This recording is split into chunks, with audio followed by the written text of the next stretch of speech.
Assalamualaikum warahmatullahi wabarakatuh. Salam sejahtera untuk kita semua.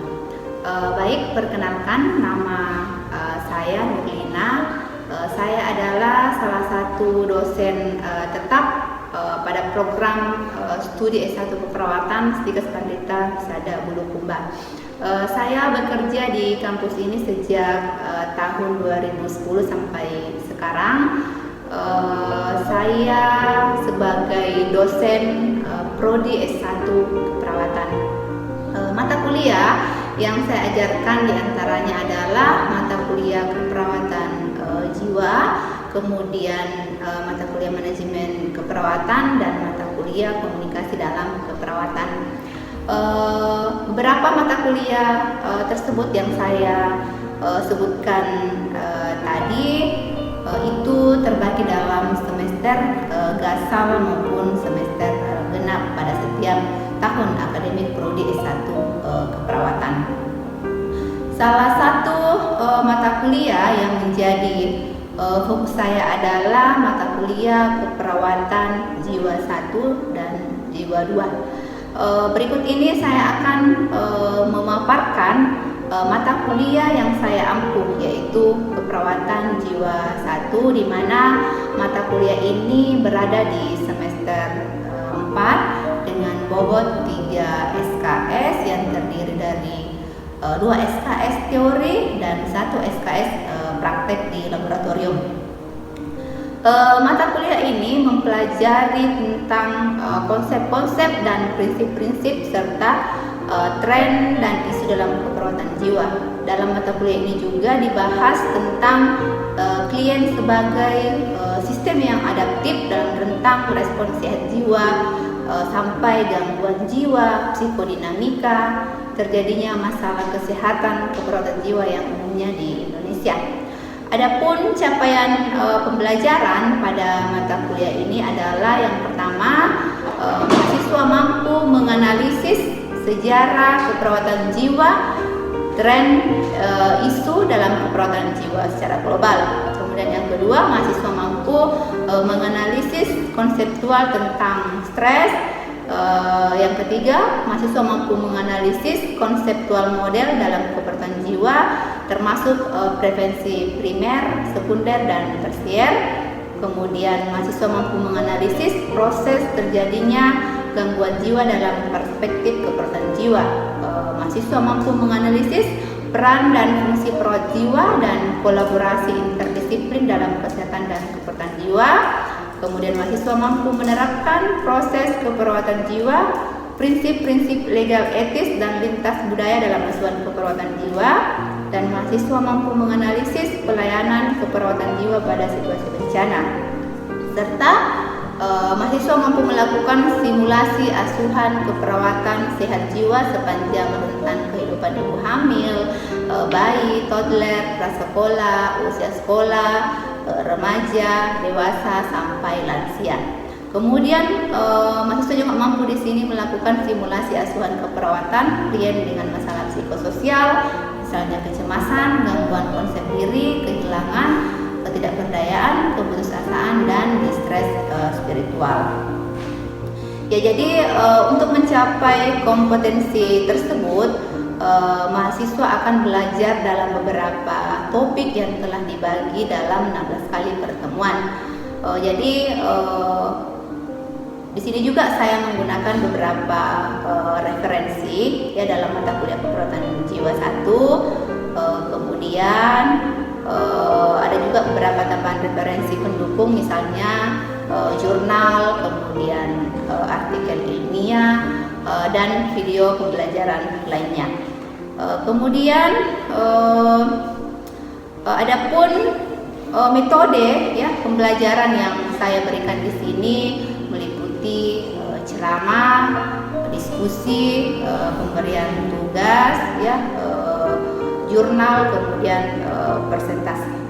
Kemudian selama di era pandemi COVID-19, pada saat perkuliahan saya menggunakan daring atau virtual, ya, melalui tatap maya atau via Zoom, kemudian dengan membuat grup WA, ya, kemudian dalam bentuk interaksi itu seperti forum diskusi, topik kuliah. Kemudian penilaian saya itu atau asesmen melalui bentuk penugasan, kemudian kuis maupun keaktifan mahasiswa dalam diskusi di kelas. Pada pertemuan pertama saya telah menyampaikan kontrak perkuliahan yang telah disepakati bersama antara dosen dan mahasiswa.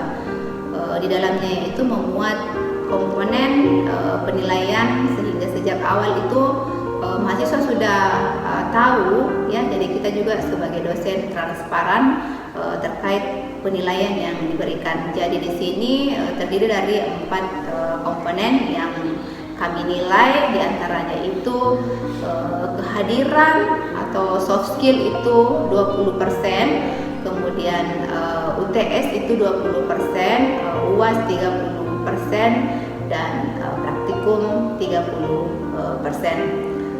Baik, setelah ini saya akan menunjukkan cuplikan video pengajaran yang saya lakukan dalam mata kuliah keperawatan jiwa 1 secara online melalui via Zoom.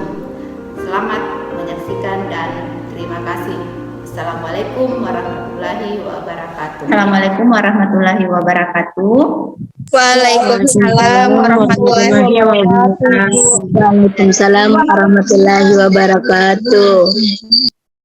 Ya, baik. Jadi kita ketemu kembali dalam mata kuliah keperawatan jiwa. Jadi ini pertemuan kita yang kedua. Jadi pada siang hari ini kita akan bahas mengenai konsep stres dan deteksi dini stres psikologis dan bagaimana cara penanganannya. Ya, jadi yang pertama yang harus kita ketahui dulu seperti apa itu konsep stres.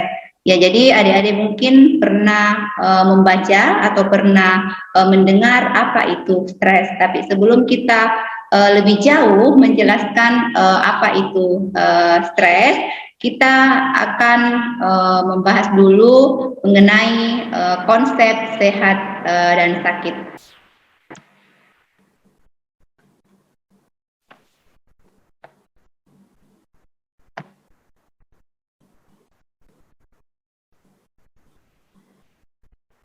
Ya, jadi yang pertama yang harus kita ketahui dulu seperti apa itu konsep sehat sakit. Nah, sehat itu menurut WHO suatu keadaan sempurna baik fisik, mental dan sosial, tidak hanya terbebas dari penyakit, cacat dan kelemahan, yaitu menurut WHO.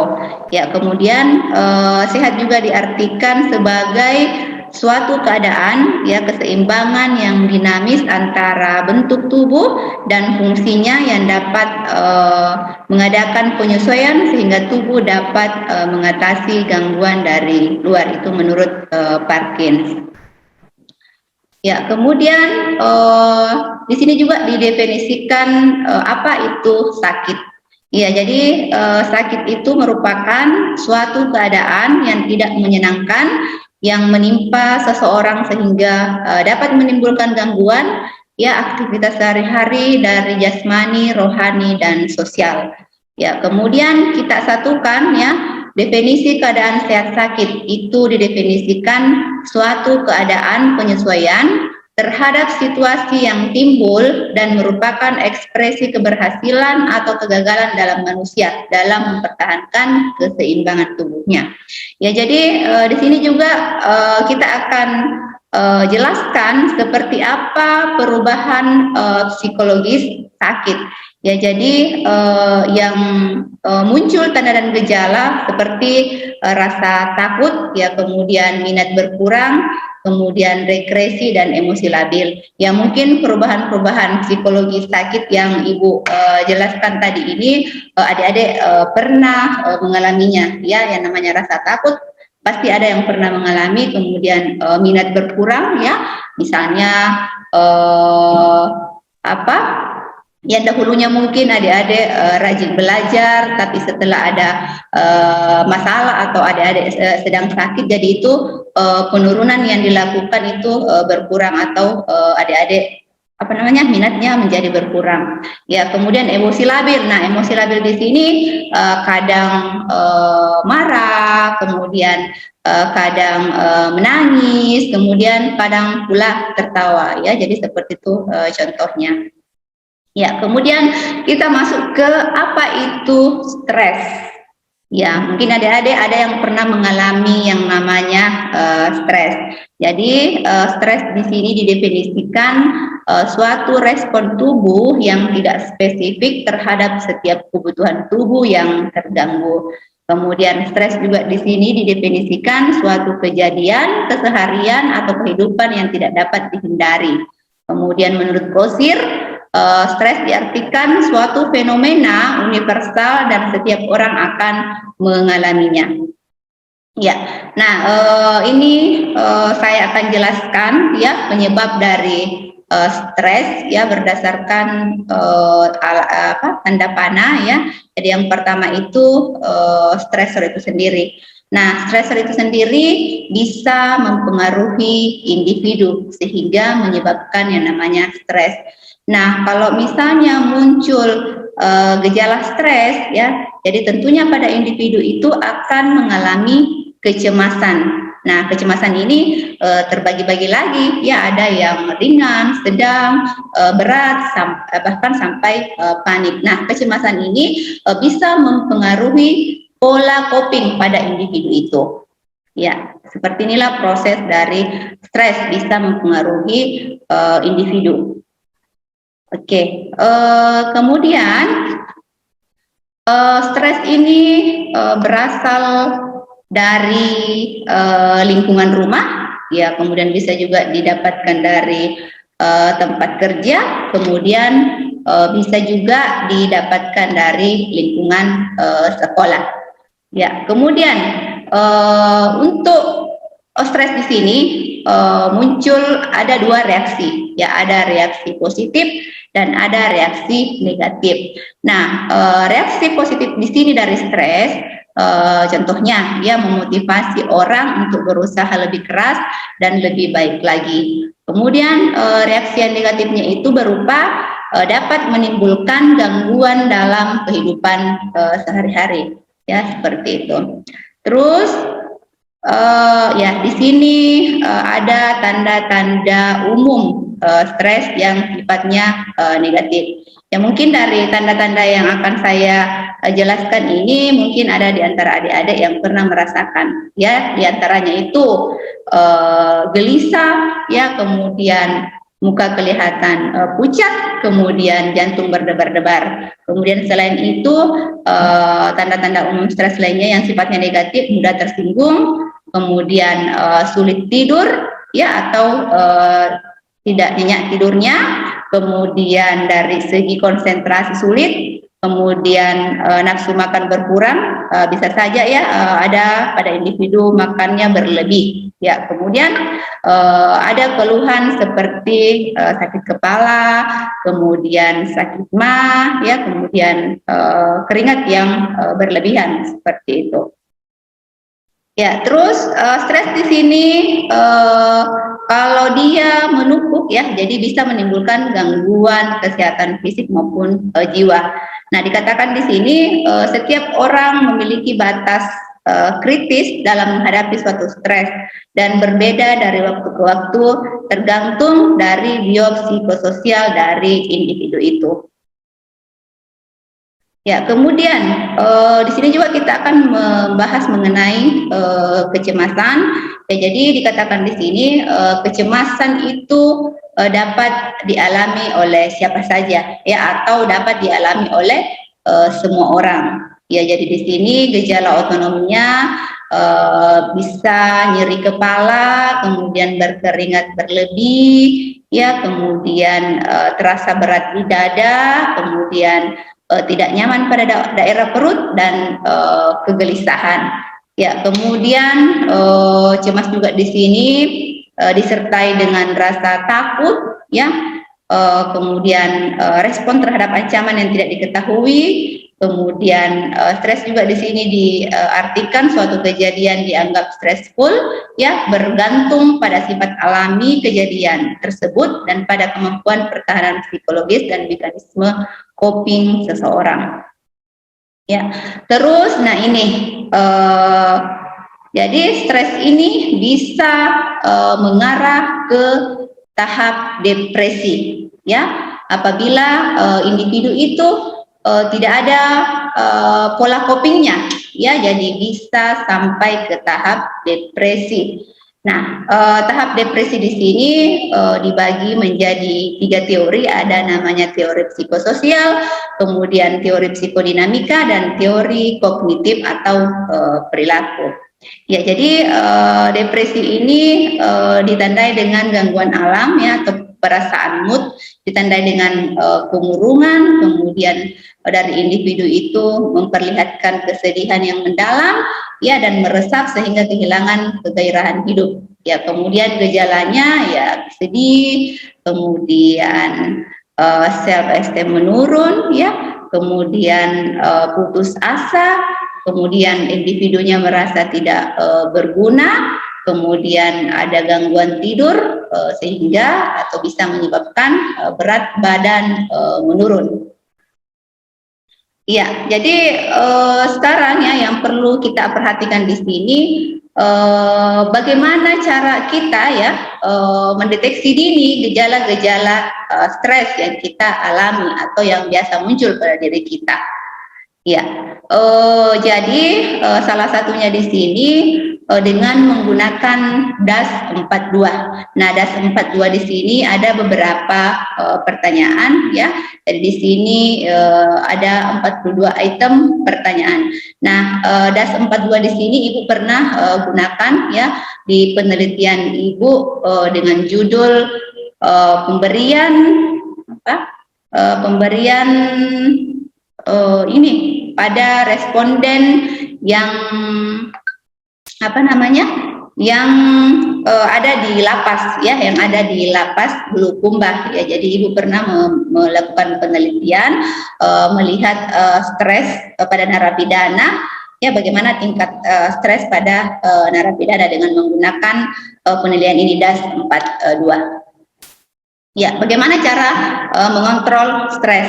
Nah, yang pertama yang kita lakukan adalah cara mengontrol stres itu kita harus kenali perasaan kita sendiri, ya, kenali perasaan diri sendiri.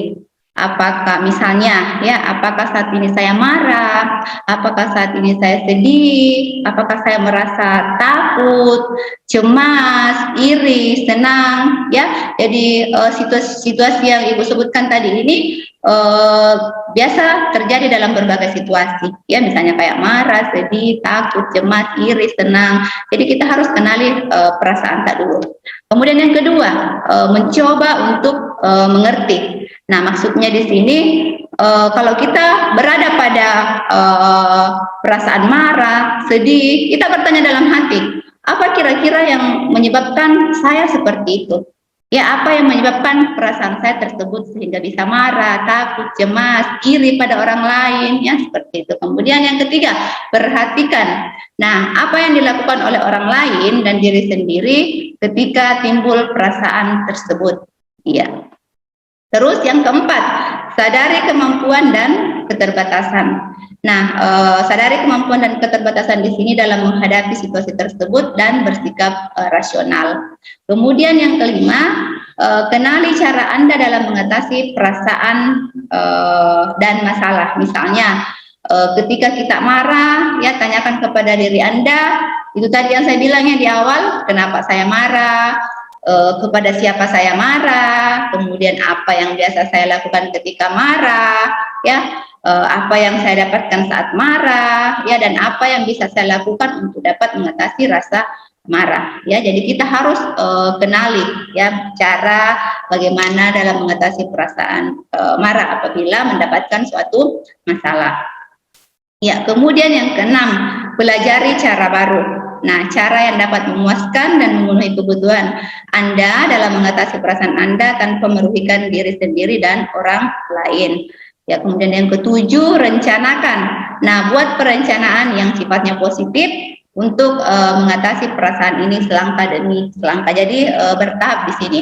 Kemudian lakukan apa yang direncanakan tersebut, ya tentunya yang sifatnya positif, ya tidak merugikan diri sendiri dan orang lain. Ya, setelah melakukan ya rencanakan kembali cara yang baru jika hasil yang sebelumnya kurang memuaskan, seperti itu. Ya, terus bagaimana cara mengatasi stres? Nah, cara mengatasi stres di sini dengan produktif. Yang pertama, kita harus membicarakan apa yang menjadi keluhan tak, ya. Tapi kita harus berbicara kepada seseorang yang dapat dipercaya, ya. Jadi lihat dulu siapa yang ada di hadapan tak, siapa yang berteman dengan kita, tentunya yang dapat dipercaya. Kemudian kembangkan hobi, ya, kembangkan hobi yang bermanfaat.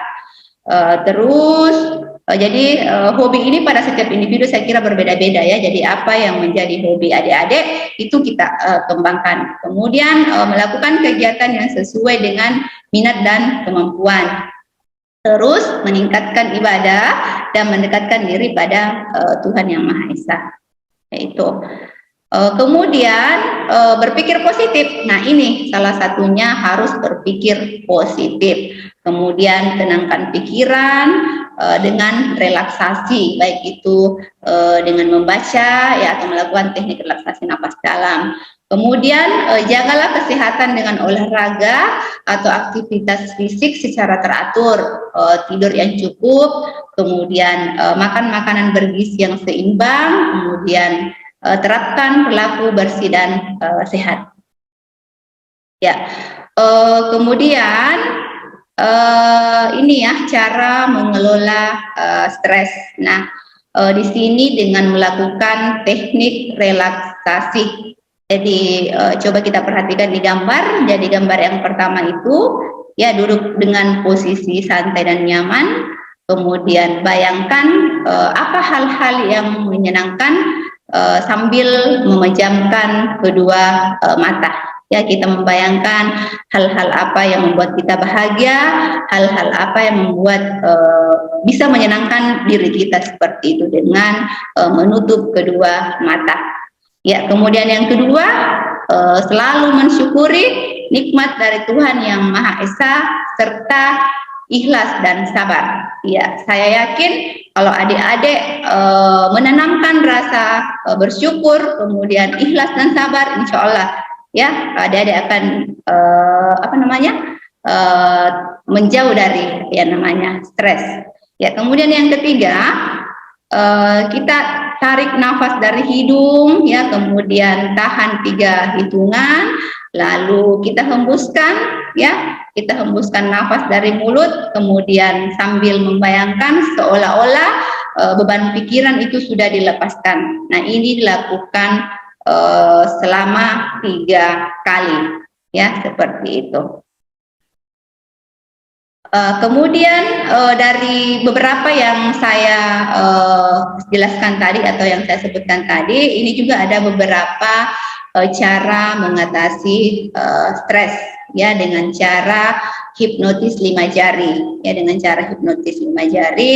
Nah, hipnotis 5 jari di sini hampir sama tadi, ya, dengan melakukan teknik relaksasi napas dalam sambil memegang jari, mulai dari ibu jari, jari tengah, kelingking, sampai jari manis, ya. Ya, kemudian ada namanya stop berpikir atau stopping. Ya, jadi apa yang menjadi beban pikiran kita, yang mengganjal di pikiran kita itu kita stop, ya, stop untuk berpikir, seperti itu. Jadi kita stop berpikir atau istilahnya stopping. Ya, kemudian itu tadi berkomunikasi dengan seseorang yang bisa dipercaya, ya, kemudian ibadah, ya, saya kira ibadah yang paling penting juga, bagaimana hubungan kita dengan Tuhan, ya, kemudian ada namanya partisipasi aktif, kemudian dari segi meditasi ya, pengobatan, kemudian ada namanya bimbingan antisipasi atau anticipatory guidance, dan ada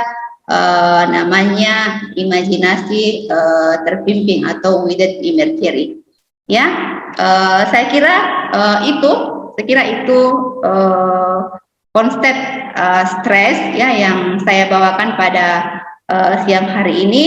Mudah-mudahan bisa bermanfaat ya di lingkungan adik-adik.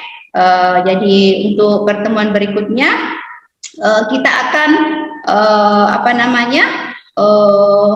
melaksanakan atau mempraktekkan langsung bagaimana cara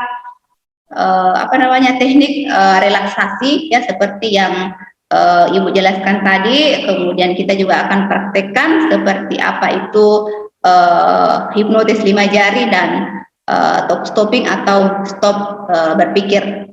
Ya, jadi insya Allah pertemuan berikutnya kita akan langsung aplikasikan. Mudah-mudahan apa yang saya bawakan pada siang hari ini bisa bermanfaat dan bisa diaplikasikan. Ya, saya kira itu. Saya tutup dengan ucapan wabillahi taufiq wal hidayah. Assalamualaikum warahmatullahi wabarakatuh. Waalaikumsalam warahmatullahi wabarakatuh.